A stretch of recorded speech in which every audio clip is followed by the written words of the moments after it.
Сәлем достар, мен бағана есімдерді жазам дедім. Енді есімдерді де жазамын. Және де ең күшті ойыма бір нәрсе келіп қалды ғой. Короче, маған лайк басқандарға тек тіркелмей-ақ қойыңдар. Просто ана есімдерге тіркелесіңдер да. Ал бұған лайк басқандарға осыған егер лайк басып, потом қиын есептерді комментке жазыңдар, мен шығаратын боламын. Осылай калькуляторға. Сосын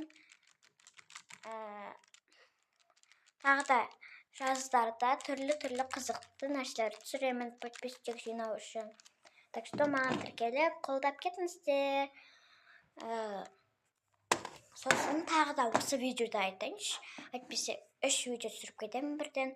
Анау есімдерді де бүгін түсірдім. Қазір сіздерге көрсететін боламын.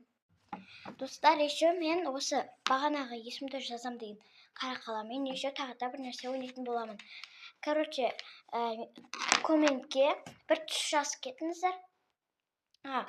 Бір 10 ба, любой санды, сосын түстерді жазыңыздар. Мен сол түстерді жазамда, тек қана бір адам жазсын, түстерді жазамда.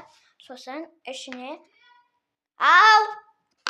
сол түстердің артына күшті ойыншықтарды қойып қоямын. Егер бір көк десе, көк түстің артындағы ойыншықты көрсететін боламын.